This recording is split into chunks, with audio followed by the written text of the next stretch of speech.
साथियों, मेरा नाम धनंजय है और मैं आहिस्ता की तरफ से लेफ्ट यूनाइटेड पैनल की तरफ से अध्यक्ष पद का उम्मीदवार आप सभी को जय भीम लाल सलाम पेश करता हूं। आज कैंपस में 4 साल बाद इस 2024 के बसंत के महीने में चुनाव होने जा रहा है। जब हम देखते हैं कि 10 साल से एक निजाम ऐसी बैठी हुई है कि जो इस देश के सामाजिक ढांचों को, मूलभूत सामाजिक ढांचों को करने पर उतारू हो गई है। हम देखते हैं कि कृषि संकट के खिलाफ और कंपनी राज के खिलाफ किसान जो है अपनी न्यूनतम मजदूरी, न्यूनतम मूल्य की मांग करते हुए खड़े हैं। मैं उनकी आवाज बनकर यहाँ पे आपके सामने खड़ा हूँ। सामंती धौस के खिलाफ दक्षिण बिहार और मध्य बिहार में लड़ रहे हो तमाम दलित खेतीहर मजदूरों की आवाज बनकर मैं आपके सामने यहाँ बोलने आया हूँ। सामंती साजिश के तहत हमारे कॉमरेड मनोज मंजिल को जेल में भेज दिया गया है। मैं उनकी आवाज के तौर पे यहाँ बोल रहा हूँ और ये मैं कहना चाहता हूँ कि तुम जितना दमन कर लो, तुम कितनी सलाखें बढ़ा लो, दबने वाले नहीं है। इस प्रेसिडेंशियल डिबेट के मंच से मैं उन तमाम इलाहाबाद, उसके साथ कानपुर, बनारस, पटना और अन्य जगह पे रोजगार की लड़ाई लड़ रहे उन युवाओं को लाल सलाम पेश करता हूँ और ये वादा देता हूँ कि जेएनयू का छात्र संघ आपके साथ खड़ा रहेगा, आपके साथ लड़ता रहेगा। हम छात्रों के भविष्य के साथ खिलवाड़ कभी पसंद नहीं करेंगे। हम देखते हैं कि नेशनल एजुकेशन पॉलिसी के तहत जिस तरह से छोटे शहरों में, गांव में, देहातों में स्कूल को बंद करने की कवायद चल रही है। श्रमिक सरकार है जो आजादी के बाद ऐसी पहली सरकार है जो स्कूल खोलने नहीं बंद करने जा रही है। हायर एजुकेशन फाइनेंसिंग एजेंसी के नाम पे सेंट्रल यूनिवर्सिटी को कर्ज के बोझ के तले दबा देने वाली ये सरकार है। हम देखते हैं कि किस तरह शिक्षा के मूलभूत अवधारणा को एक खत्म कर देना चाहती है, मानव जैसे फेलोशिप को खत्म कर देना चाहती है, कर दी है। और इसके साथ रिसर्च में फंड कट, फीस कट इसने किया है। यह शिक्षा के मूलभूत अवधारणा पर हमला है और इसके खिलाफ मैं यहाँ पे खड़ा हूँ। हम इसके साथ देखते हैं कि फॉरेन की यूनिवर्सिटी को बढ़ावा दिया जा रहा है। कहा जा रहा है कि आइए जमीन लीजिए और लाखों की फीस उठाइए। हम शिक्षा को बाजार में नहीं होने देंगे, हम शिक्षा को दुकान में नहीं लगने देंगे। और यहाँ से मैं कहना चाहता हूँ कि तमाम वंचितों के लिए विश्वविद्यालय के दरवाजे खुले रहेंगे। इस बात का पैरोकारी करने के लिए मैं यहाँ पे खड़ा हूँ। हम देखते हैं कि शिक्षा में, रोजगार में जिस तरह से आरक्षण को खत्म कर दिया जा रहा है। हम देखते हैं कि एक सामंतवादी, एक ब्राह्मणवादी, एक मनुवादी तबका जो चाहता है कि समाज का एक हिस्सा उनके जूते के नीचे रहे और उनको मजा आता है, तो उनके मजा को किरकिरा करने के लिए मैं यहाँ पे आया हूँ। भगत सिंह, अशफाक उल्लाह खान, राम प्रसाद बिस्मिल, डॉक्टर बाबा साहब भीमराव अम्बेडकर, महात्मा गांधी के इस देश में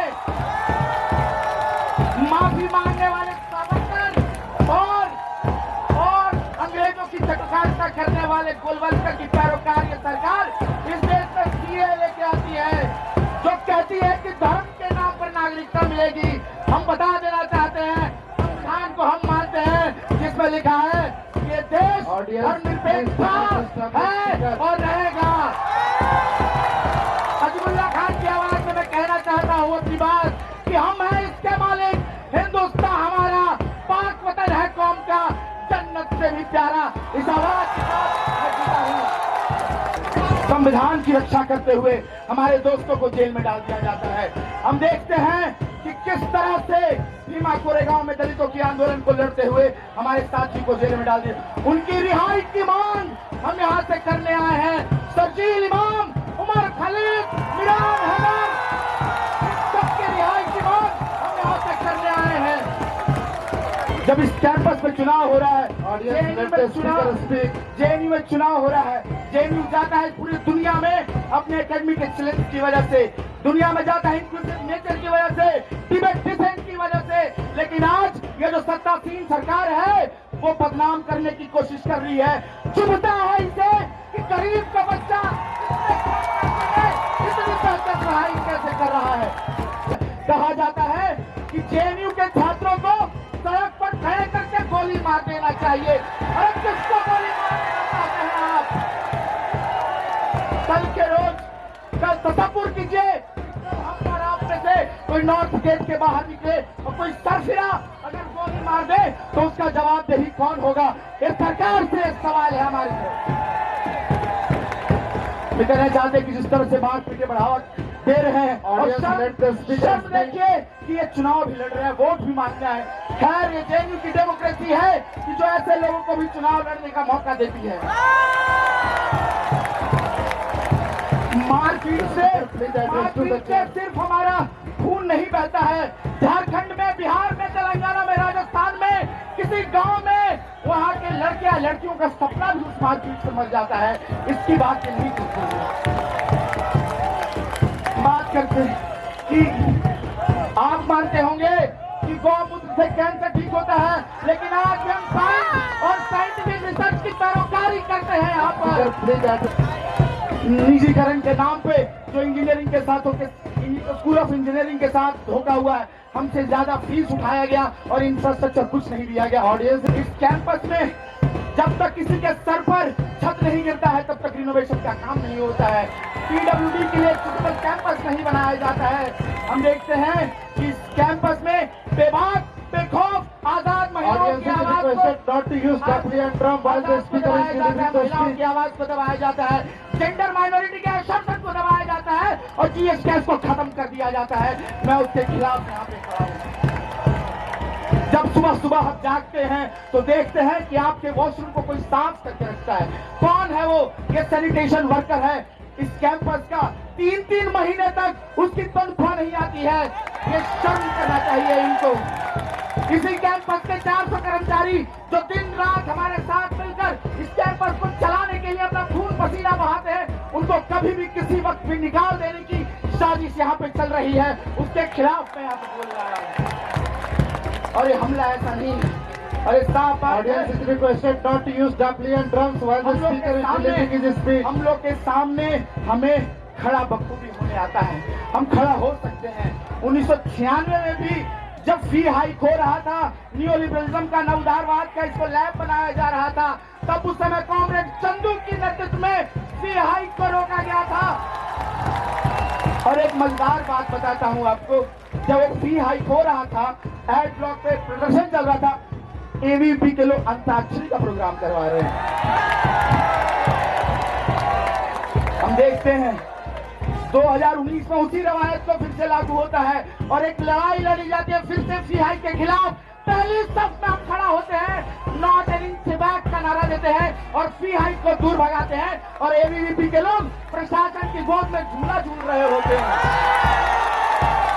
इस कैंपस में जो रिक्रूटमेंट हो रहा है, जो नई बहाली हो रही है, वो किस तरह की बहाली हो रही है?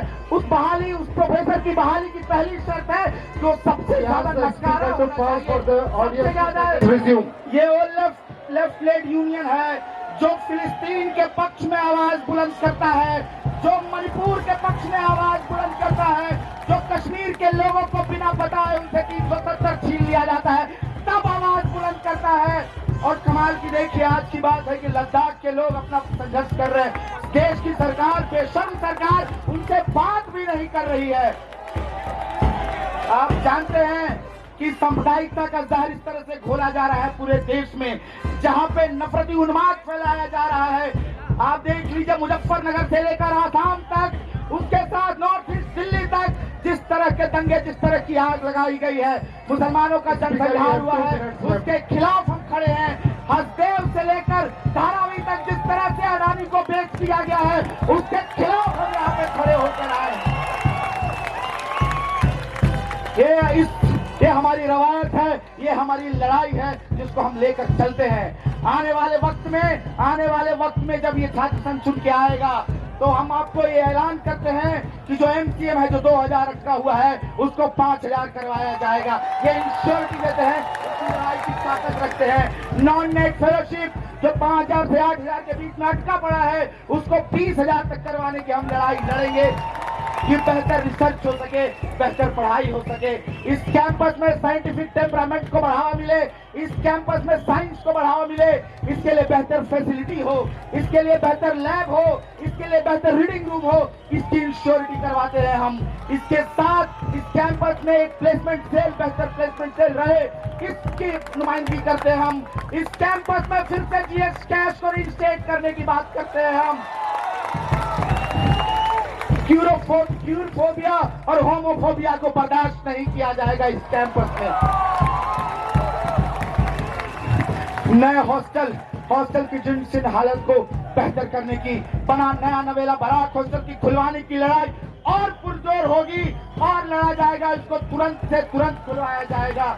इसके साथ पानी की किल्लत जो है उसके लिए लड़ाई लड़ी जाएगी। हेल्थ की सुविधा है जो एकदम नदारद है, उसके लिए लड़ाई यहाँ पे लड़ने की जरूरत है। यहाँ पे हम देखते हैं कि पीडब्ल्यूडी के छात्रों की एक्सेसिबिलिटी नहीं है, उसकी लड़ाई की जरूरत है।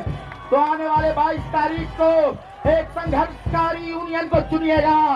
आपसे कहना चाहते हैं ये जेएनयू है और हम इस तरह के प्रगतिशील छात्र हैं जो हर समय लड़ने के लिए तैयार हैं। Speaker, please wind up your speech. Your time is over.